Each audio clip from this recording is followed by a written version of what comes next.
Gentlemen, today is a video that I know that every couple, if not all, perhaps the majority of couples go through, and that's arguments and fights.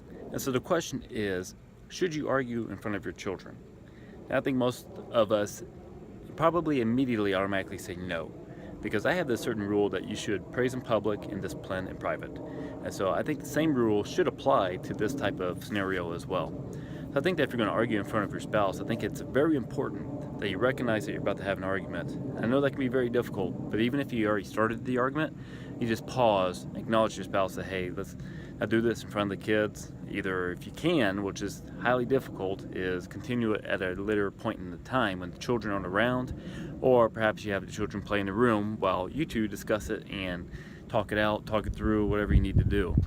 Because I think that with the arguing in front of your children, it creates a lot of negative atmosphere. Sorry, there's bugs flying around. Negative atmosphere that your children feed off of, and then before you know it, you're going to recognize that those same behaviors will be reflected from your children, because your children emulate the same behavior that you act towards them. So if you're positive and you're encouraging towards your kids, odds are they're going to be the same to you. However, if they see that negative environment, the yelling, the screaming, they're going to act the same way. Maybe not to you directly, but you will see it whether in daycare, kindergarten, some type of preschool, something along that effects, church.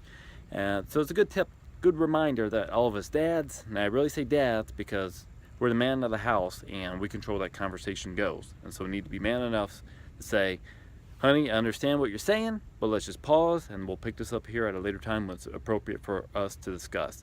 And 9 times out of 10, the spouse is going to argue. She's not going to be happy about it, but she will respect that. So hope it's a little tip to help you dads out there, and until next time, we are in this together.